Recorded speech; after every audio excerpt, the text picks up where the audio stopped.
welcome back to another vlog. My name's Carmichael and I'm here to talk to you all about OSCEs in nursing. So firstly, what does OSCE stand for? So OSCE stands for Objective, Structured, Clinical Examination, OSCE. The very first OSCE started in the 1970s. It's very widely used, especially in medicine, in the General Medical Council with the doctors, medical students, but it is also used in nursing as well. And this was brought in as a safe way to practice your clinical skills, or not practice, but be assessed in your clinical skills in a safe environment where you're going to be monitored by people and you're not going to be a danger to anybody, pretty much. So basically, when you are at university, you'll learn the theory behind something, you'll do the anatomy and physiology, you'll do all of the skill sessions and things like that to get practicing on a particular skills. Something like, for us, it was observations, for example, so doing the blood pressure, temperature, the heart rate, respiratory rate, those sort of things. But then before you're released out onto placement to sort of be released and get practicing on live patients, where it could be very, very dangerous if you're not competent at something, this is just a safe environment for somebody to practice those skills, to make sure you're confident, make sure you're competent at what you're doing, and make sure that knowledge that you've learned at university is really set in to be able to practice safely out there. So there's something called Miller's Pyramid that was developed in 1990, and this is like a pyramid of confidence. I'm going to put it right here so you can have a look at it and see. And this was developed as a way of ranking confidence and assessments. So at the bottom, as you can see, is about what you know and your knowledge, and then it goes up a rank, which is knowing how and that you understand that knowledge, and then it goes up another rank, so then you're showing that knowledge. So this is probably the section where OSCE sits, because you're showing that in the OSCE and you're showing that you're competent at doing something before you go out there in the real world. And then at the very, very top, you've got the expert level, so then you're going to be going out and doing it in practice.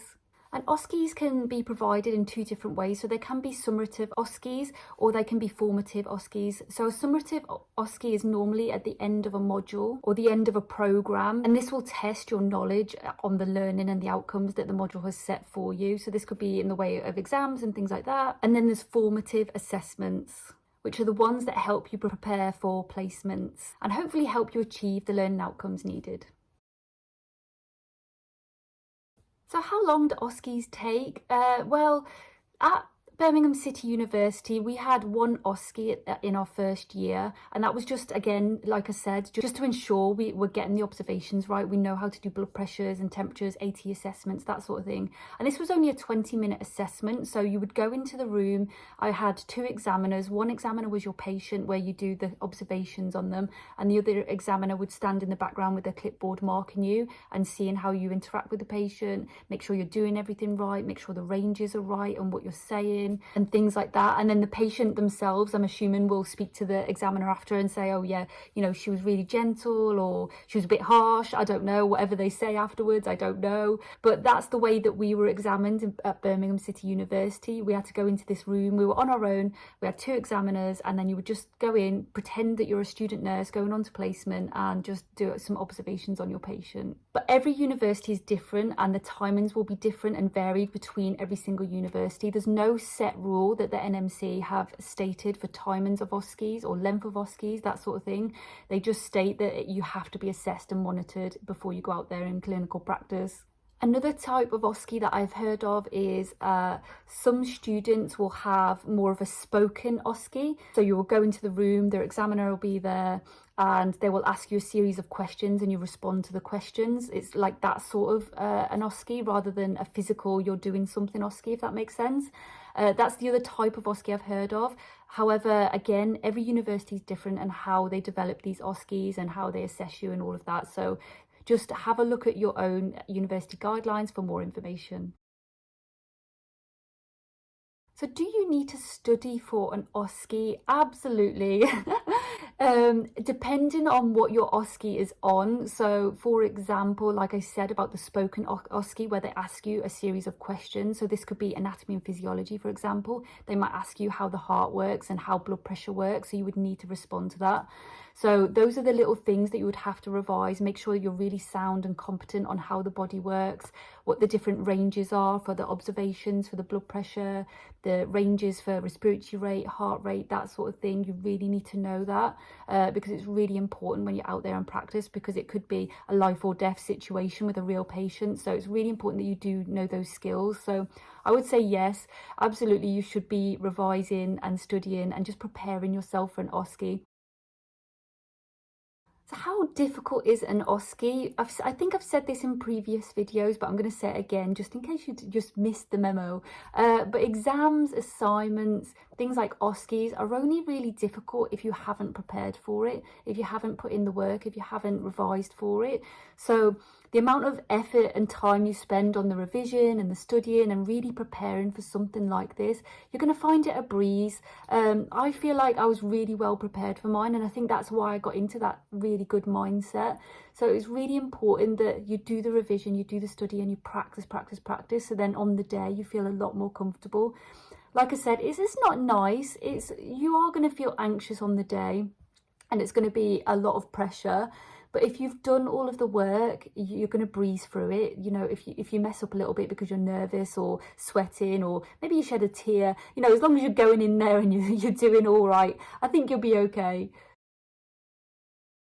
So not every university does like a proper big OSCE where you physically go in and you pretend to be a patient and all of that.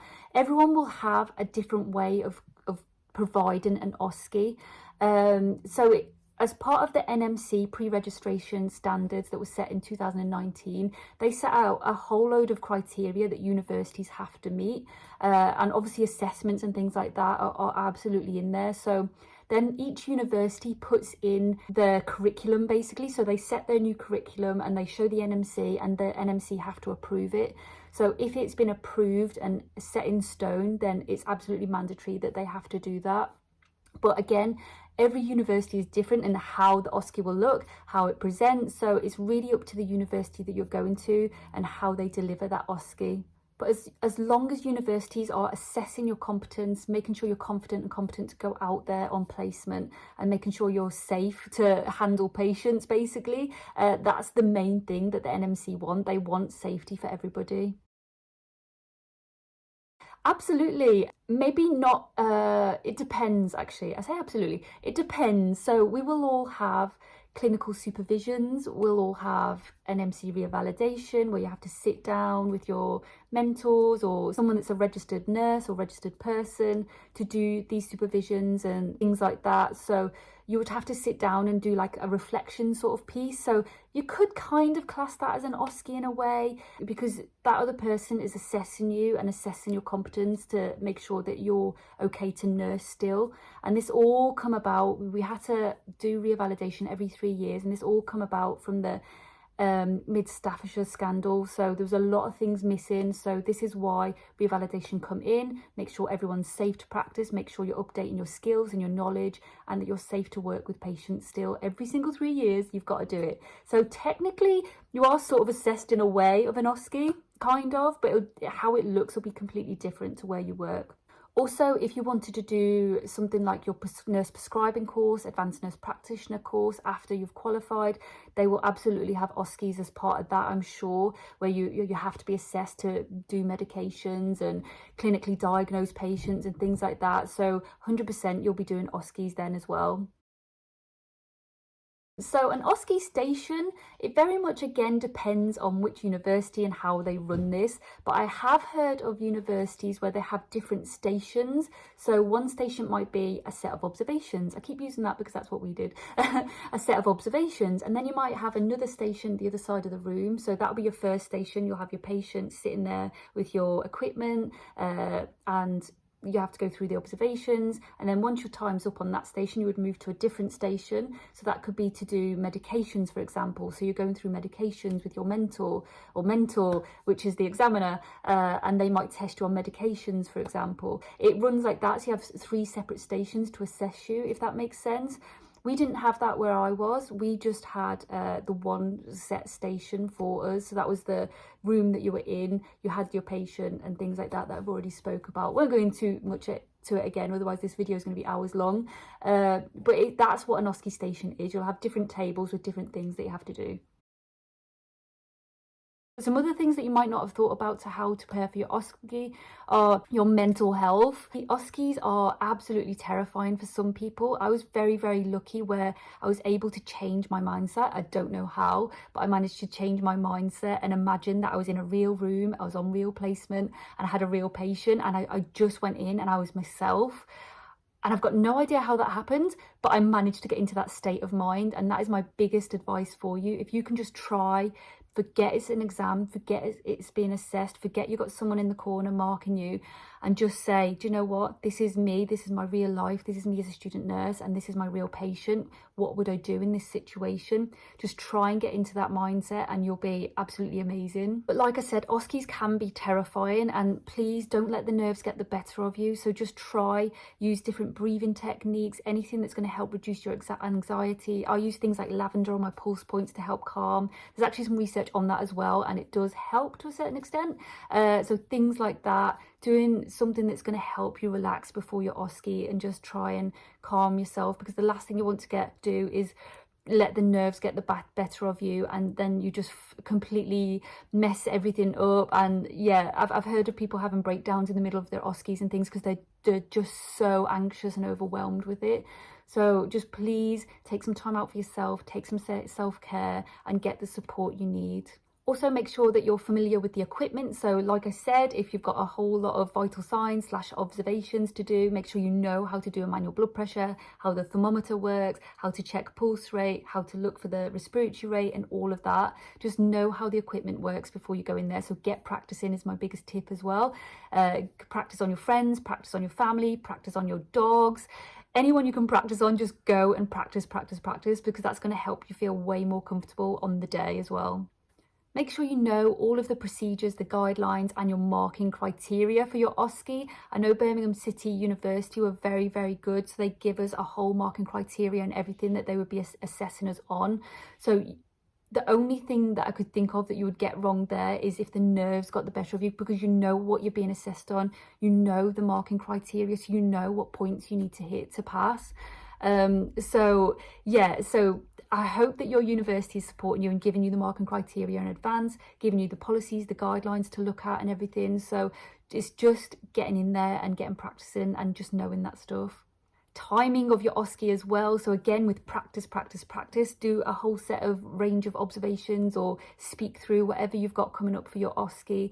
Practice with somebody and time it. Just make sure that you're not going over, you're not going under. I don't think it matters so much if you're under so much, it's if you're going over, because then that's it, you're cut off then, and they'll be like, well, you didn't do the respiratory rate. So yeah, just make sure your timings are right. And lastly, make sure you know if you've got to wear your uniform to your OSCE. Make sure you know the time, the date, the place, you know where you're going. Don't be late, get there in advance. All these little things really, really help. So just make sure that you've got everything in place and you feel comfortable and confident when you're going in there. So I think that's everything about OSCEs. If I've missed anything, if you want to know anything more, put a comment below and I'll reply to your comment. But I hope that this reassures you a little bit and doesn't put you off and makes you terrified of OSCEs. It's okay, guys. It's just a way of being assessed and making sure that you're safe, the patient's safe, and that you're comfortable in what you're doing. If for whatever reason you didn't get through an OSCE, you missed a mark somewhere, please ask the marker to give you as much feedback as possible and just see where you can go, where you can improve the next time and hit those marks to pass. It's, like I said, it's about being safe. It's not about putting anyone down or anything like that. So please don't beat yourself up if you don't pass first time. It's okay. Just take on board all of that feedback, practice, and then smash it next time and you'll be absolutely fine, I'm sure. But that's it from me. If you've got any OSCEs coming up, massive good luck to you. You have absolutely got this.